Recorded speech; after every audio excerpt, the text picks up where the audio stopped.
Salut à toutes et à tous, c'est Vic, j'espère que vous allez bien, bienvenue dans cette nouvelle review d'animé en Blu-ray. Aujourd'hui, on va s'attaquer à une série qui est, ma foi, très appréciée du public, hein, quand même. Là-dessus, je l'ai vu assez souvent, c'est le cas, c'est Moi quand je me réincarne en slime. C'est une série qui est très populaire, qui a très bien marché en streaming, qui a été, je crois, diffusée normalement à la télé sur Game One ou G1, je sais plus, mais ça a été diffusé normalement à la télé. Et c'est une série qui a mis beaucoup de temps à sortir en Blu-ray, parce que normalement, de mémoire, je crois que ça devait sortir sur les animes à la base. Mais après, voilà, il y a quand même eu plein de choses qui ont été modifiées. Mais de mémoire, je crois que ça avait été annoncé sur les animes au départ. Ou alors ça avait été leaké ou quelque chose comme ça. Mais ce Blu-ray a tardé quand même à arriver, hein, parce qu'on est que sur la saison 1, je crois qu'on est déjà sur la saison 3 normalement en Blu-ray, enfin en série télé. Donc... il y a eu de l'eau qui a coulé sous le pont, hein, quand même, hein, faut être très honnête là-dessus, mais au moins on l'a aujourd'hui. Alors, c'est un coffret Crunchyroll, comme vous pouvez le voir, mais c'est un coffret Crunchyroll qui ne fait plus dans le même design que d'habitude. Parce qu'en général, vous savez que on a toujours le personnage ici, voilà, c'est un peu différent. Là, niveau design, je trouve que ils ont rendu un peu plus sobre globalement la couverture, enfin l'habillage du coffret, c'est plutôt bien. Après, je trouve quand même que l'arrangement au niveau des personnages, là, ici, c'est un peu simple quand même. Au moins, ça prend... Il n'y a pas de bande bleue, genre mention Blu-ray, là, il y a juste saison 1, etc. C'est plutôt bien. À l'arrière, on a des bonus, comme on peut le voir ici. On a un livret de 72 pages, les opening ending, l'épisode 24.5 et les 5 OAV. Je précise que tout ça est doublé, hein, parce que c'est marqué ici, d'ailleurs. Voilà, vous voyez, c'est japonais-français stéréo. Donc, c'est ma foi plutôt sympa. D'ailleurs, c'est bien parce qu'ils ont mis le logo partout. Ça, c'est bien. Ils ont mis le logo ici et ici, ce qui permet que pour les gens qui stockent leur coffret de ce sens-là pour voir le devant ici s'afficher pour ceux qui essayent de gagner de la place dans leur vidéothèque, hein, soyons très lucides, hein, c'est souvent ceux-là qui font ça. C'est plutôt pas mal. À l'intérieur, alors, case rigide, plutôt d'ailleurs bien rigide, hein, quand même. Hein. Là, on est pas mal, hein, quand même. On est pas mal, hein. On est plutôt pas mal. Après, je me doute bien que là, ils ont dû unifier les coups de prod, peut-être avec Crunchyroll, aux États-Unis. Mais en tout cas, ouais, pas mal, pas mal. Bien rigide, bien... C'est solide. Pas de problème là-dessus. Donc, on a le livret, on a le digipack. Alors, le digipack, on va l'ouvrir. Bon, ma foi, plutôt joli. Pas de problème là-dessus. C'est sympa. Bon, ça a l'air de qualité quand même. Toujours un peu fin niveau carton, hein, quand même, hein, parce que j'ai connu quand même des digipacks beaucoup plus épais que ça, hein, quand même. À l'intérieur, vous avez les disques. Bon, c'est concrètement avec du swap color, etc. Voilà, c'est mignon, hein, c'est sympa. Il n'y a pas de problème là-dessus, mais il y a un détail qui, moi, me fait très plaisir et je remercie les équipes de Crunchyroll qui ont entendu mes plaintes là-dessus. Il n'y a plus de bande blanche dans les coffrets digipack. Ça fait plaisir parce que qu'est-ce que c'était chiant quand même de voir des bandes blanches vraiment en plein milieu, ça faisait dégueulasse au niveau design et ça rendait pas hommage au travail qui avait été fait par la personne qui a fait le design. Hein. Faut être très honnête là-dessus. Donc enfin c'est fini, on a enfin une continuité complète niveau design et ça fait du bien. Merci, ça fait du bien.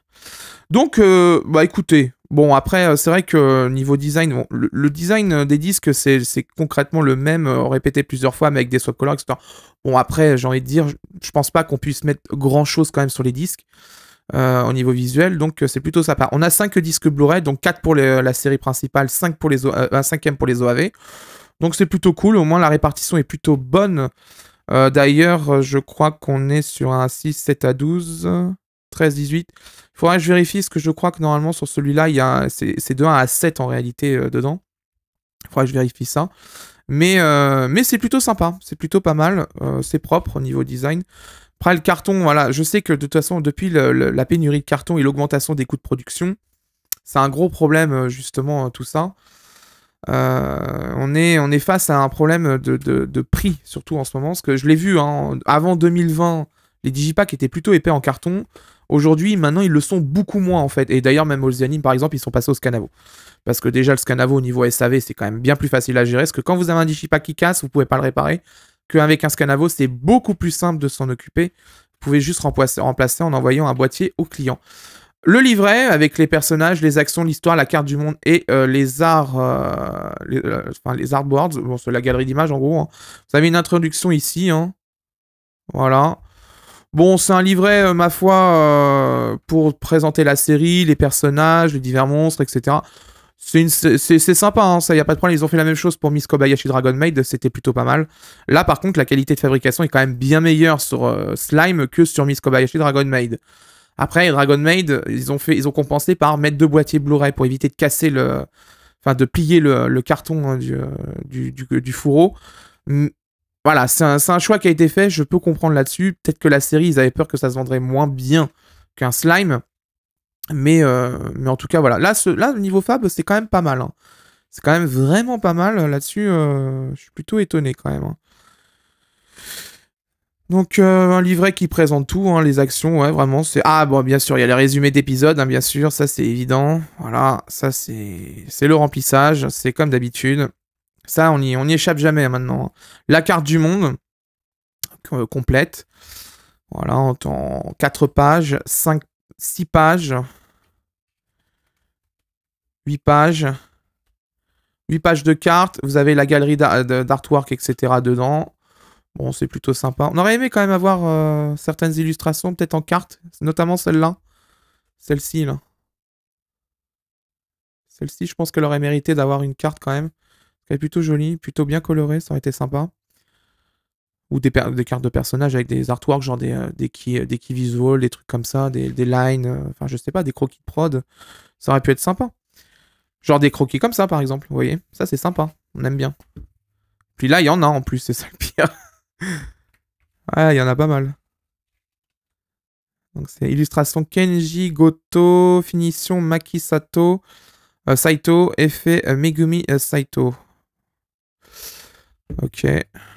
C'est bien, ils mettent au moins l'origine de l'illustration, d'où elle vient. On le voit ici, là, notamment.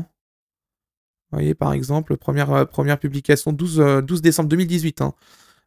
Ichiban Kuji, moi, quand je me réincarne en slime, la vie de slime a commencé. Vous voyez, c'est plutôt pas mal. C'est plutôt pas mal. Donc, ouais, c'est sympa, c'est sympa. Il a une bonne qualité de fab, je trouve, quand même, ce coffret. C'est plutôt sympathique. Donc, on va voir la saison 2 qui va arriver incessamment sous peu. Elle arrive en juin, normalement, s'il n'y a pas de retard. Parce qu'il y a pas mal, quand même, de problèmes de production en ce moment. Je le vois notamment chez les éditeurs de films indépendants, beaucoup de retard dans les sorties, tout simplement parce que les presseurs de disques Blu-ray, les duplicateurs, etc. sont saturés en fait de demandes. On disait que le Blu-ray est en train de crever, et que, enfin le home vidéo de manière générale est en train de crever, mais il y a quand même de la demande sur pas mal de choses, notamment là les Disney qui sont sortis récemment, genre les Mandalorian, etc. C'est simple, ils sont arrivés en préco sur Amazon, ils ont été sold out tout de suite en fait, et c'est hallucinant. On n'aurait jamais espéré ça. Pareil, les steelbooks ou les 4K de certains films ultra connus ou même très attendus sont sold out tout de suite. Il y a pas mal de séries, même de films, qui sont rapidement vendus quand soit elles sortent en 4K, soit c'est des éditions ultra qualitatives. Donc c'est quand même une bonne news. Je pense quand même que petit à petit, les gens reviennent au home vidéo parce que on se rend compte quand même que le marché du home vidéo, c'est nécessaire. Ça permet de conserver l'œuvre de manière pérenne, parce que tout simplement, bon après si on choisit un presseur de merde et qu'on a les disques défectueux, ça c'est un autre problème, hein. Si on arrêtait de faire des économies là-dessus, ça serait bien, mais ça permet de conserver l'œuvre très longtemps. Donc que là où la SVOD, en gros, où les droits expirent, ou par exemple l'ayant droit refuse de renouveler à l'éditeur les droits, et on l'a dans l'os, on la perd la série, ce qui est arrivé d'ailleurs sur certaines plateformes, on a perdu des séries entières. Quand Wakanim a fermé, il y a plein de séries qui ont disparu en fait, tout simplement. Donc aussi bien Crunchyroll est en train d'en ressortir qu'All the Anime est en train d'en ressortir. Mais c'est nécessaire en fait le home vidéo, c'est vraiment très très nécessaire. Si on n'a pas de home vidéo, en fait en réalité on a un gros problème de viabilité, de préservation des œuvres à long terme, et on perd des choses qui des fois vraiment sont intéressantes. Genre moi quand je me réincarne en slime, c'est une série que je pense qu'il faut avoir dans sa vidéothèque. C'est une très bonne série, moi je l'avais suivie sur Crunchyroll. C'est une très bonne série, elle a beaucoup de qualité. Très honnêtement, si vous êtes fan de la série, on peut la prendre, c'est pas un problème. L'anime est pas trop rushé en plus. Écoutez, c'est plutôt pas mal quand même. Bon, écoutez, c'est un coffret plutôt sympa. Globalement, niveau fabrication, j'ai pas grand chose à dire, il y a des efforts qui ont été faits dessus. C'est plutôt encourageant quand même, hein. Là, ça fait du bien de voir ça quand même. Donc vraiment, là, je suis plutôt content. Écoutez, on va passer à la seconde partie de la review. Analyse vidéo, audio, traduction, sous-titres, les bonus, etc., etc. On va faire tout ça. Ça sera dans quelques secondes pour vous, pour moi dans quelques jours. À tout de suite pour la seconde partie de la review. Bon, après avoir pu comparer l'édition américaine et l'édition japonaise avec notre édition française, voici mon avis sur cette édition coffret Blu-ray de Slime. La définition est en 1900 par 1080 fps de 23,76, une compression en H264 et un débit qui avoisine en moyenne sur la totalité de la série à 33 mégabits par seconde. Diffusé entre octobre 2018 et mars 2019 en simulcast, moi quand je me regarde en Slime a rencontré un très bon succès en France sur Crunchyroll avec une réalisation plutôt soignée. L'œuvre du studio de 8-bit méritait d'avoir une bonne édition Blu-ray chez nous. Nous avons visiblement le master Blu-ray, ayant pu comparer le disque à l'édition japonaise, c'est identique à 100%, et d'ailleurs pas que au niveau du master. Un desearing avait été appliqué visiblement à l'époque sur le ProRes, car sur le disque Blu-ray japonais, mais aussi sur notre édition française, il est visible ce desearing, et c'est le même d'ailleurs, ce qui de facto réduit quasiment à néant les traces de color banding dans les dégradés de couleurs. La compression vidéo est plutôt bonne dans l'ensemble, les 33 mégabits par seconde couplés à un profil d'encodage plutôt efficient arrivent à maintenir une excellente qualité d'image pendant la totalité de la série ainsi que les OAV. Dans l'ensemble, c'est une partie vidéo très convaincante que Crunchyroll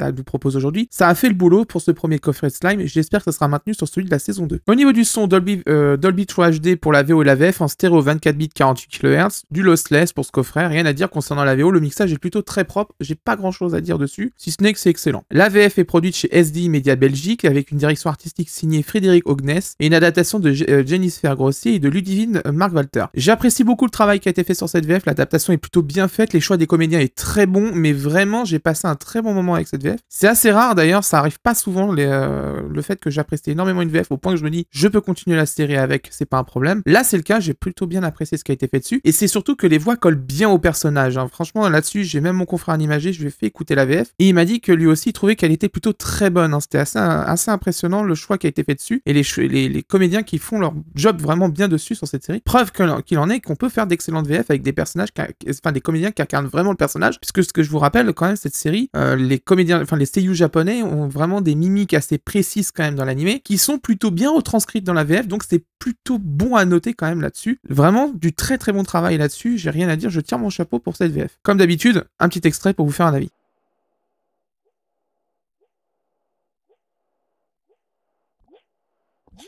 Je peux te parler ?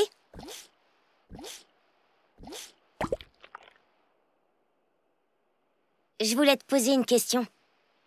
Est-ce que tu es originaire du Japon? Monsieur le Slime, votre blague était tirée d'un jeu vidéo, non? Quoi? Je suis un gentil petit gluant. Personnellement, je n'y ai jamais joué. Mais j'en ai beaucoup entendu parler dans mon pays. Oh! Depuis que je suis un slime, beaucoup de femmes me prennent dans leurs bras. Mais ça a aussi ses avantages. Vous aussi, vous êtes japonais? Oui. C'est super. Ravie de vous rencontrer.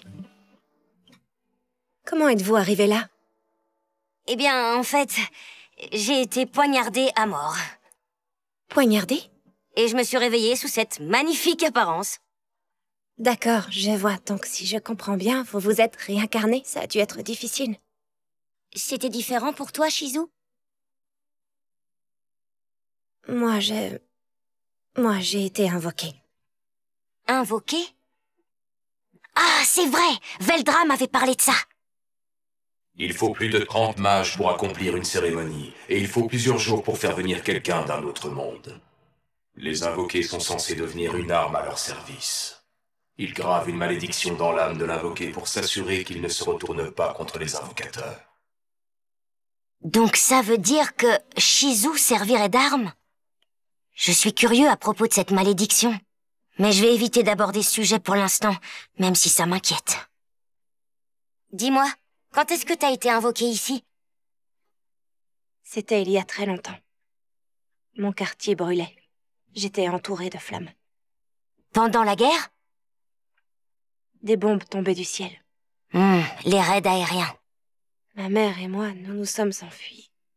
Mais ensuite... Elle est où, ta mère? Oh, je suis désolée.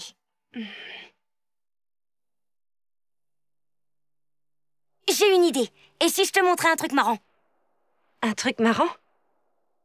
Grand sage, je veux utiliser la transmission de pensée pour montrer tous mes souvenirs à Shizu. Bien reçu. C'est parti!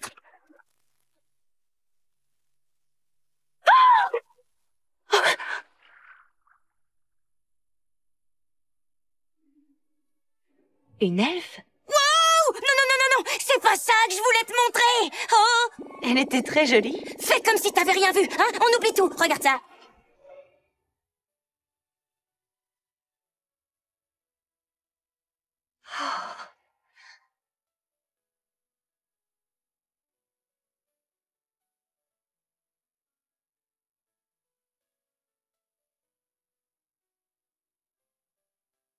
C'est incroyable. Ça ressemble au gratte-ciel de New York que j'ai vu en photo. À la fin de la guerre, la paix est revenue au Japon. Il y a eu une croissance économique et les villes se sont modernisées. Ah, je vois. Tant mieux alors. Si seulement ma mère pouvait être là pour voir ça. Et moi, j'ai pour ambition de construire une ville où régnera la paix et où les habitants se sentiront en sécurité. C'est formidable. J'espère que vous y arriverez. Ça marchera, j'en suis persuadée.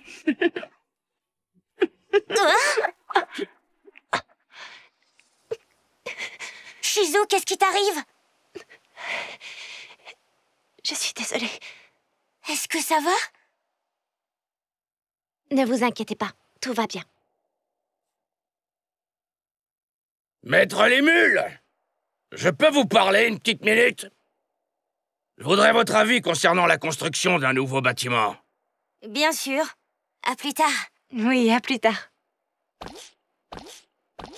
J'espère que je ne vous ai pas dérangé. Toi, tais-toi.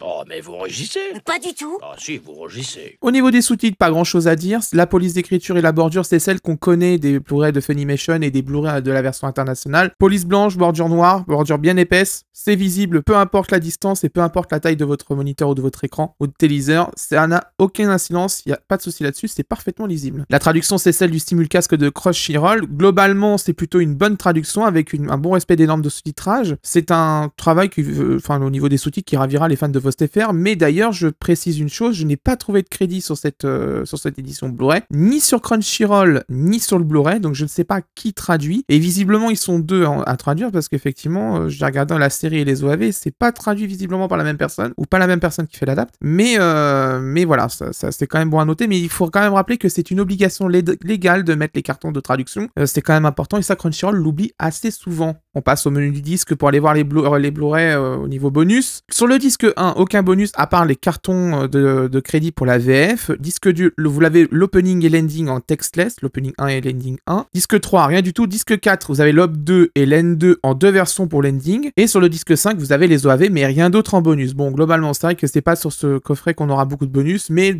c'est surtout aussi beaucoup sur le livret, donc ça compense un petit peu le manque de bonus dans le disque. On passe au plus et au moins du coffret. Alors les plus, très bon encodage vidéo, globalement ça fait plaisir, c'est vraiment quasiment identique au Blu-ray japonais, c'est quand même vachement cool, on a vraiment du bon boulot de fait là-dessus. J'ai pas grand chose à dire, c'est bien, c'est très bien, il faut maintenir ça sur la saison 2, ça serait vachement cool, mais en tout cas le boulot est fait et c'est quand même plutôt bon. Les finitions, c'est un coffret qui est plutôt intéressant quand même, fourreau rigide, digipack sans bande blanche à l'intérieur, donc ça c'est quand même vachement cool. Globalement le design est un peu simpliste, mais dans la lignée de ce qui était dispo en visuel sur le net, donc globalement ça passe. J'aurais peut-être pas vu le coffret comme ça, mais ça va, ça fait quand même le job, et puis au moins on a de bonnes finitions, donc c'est déjà ça de gagner. On a une très bonne VF, SDI Belgique a vraiment fait les choses comme il le fallait sur la VF, et c'est vraiment très très bien. C'est peut-être un petit peu sur le mixage de temps en temps où c'est un peu capricieux. D'ailleurs, je trouve qu'à l'époque, il faisait mieux au niveau mixage que maintenant. Sur Miss Kobayashi, quand même, c'est un peu moins bien quand même, faut être honnête. Mais globalement, c'est plutôt une très bonne VF. Là-dessus, je vous recommande quand même les fans de VO de tester cette VF avant. Et vous verrez que vous serez surpris par le choix des comédiens qui ont été faits et surtout de comment ils jouent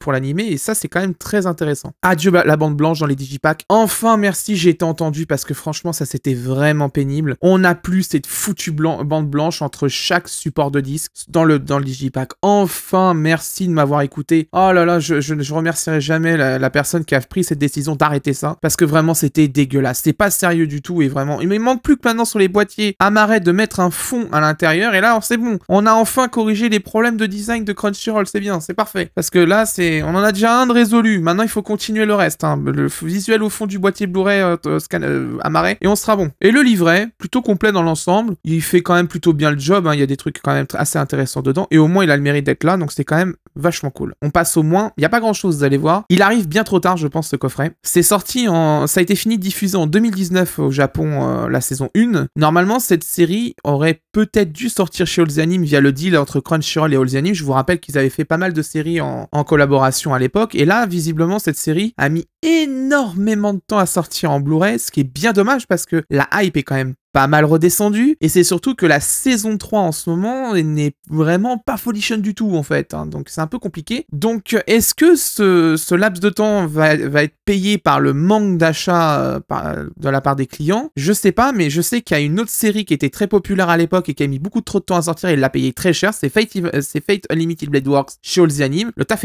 était quand même très bon, d'ailleurs comme sur Slime, hein, c'était vraiment deux coffrets de très très bonne qualité avec une très bonne VF, très bons choix qui ont été faits, et vraiment tout était vraiment cohérent dans ce qui avait été fait, et pourtant Fate Unlimited Blade Works ne s'est pas vendu et c'est quand même bien dommage. Et c'est là que je me dis, j'espère que Slime n'en pâtira pas non plus trop, parce que là pour le coup c'est un très bon coffret, il y a du bon boulot qui a été fait dedans, donc ça mérite quand même un achat, hein, mine de rien. Donc ce coffret est dispo pour une 40aine d'euros en moyenne sur les différentes boutiques en ligne. Je vous mets les liens en description, c'est un très bon coffret, je vous le recommande si vous êtes fan de la licence. Et de manière générale, si vous aimez l'animation japonaise et vous aimez bien un peu les isekai tout ça, je vous le recommanderai quand même aussi parce que c'est une très bonne série qui, à mes yeux, mérite d'être dans une vidéothèque. Voilà, c'est la fin de cette review, j'espère qu'elle vous a plu. Prochainement, on va avoir soit Rent-A Girlfriend saison 2, soit Erased. On verra ce que ça fera au niveau cheminement des reviews. Je pense plutôt faire Rent-A Girlfriend S2 en premier, ou je vais voir. Ça dépendra en fait du planning de comment ça va se passer, parce qu'il y a pas mal de choses à gérer quand même là-dessus. Mais voilà, ça sera les deux prochaines reviews. Il y a Dragon Ball Super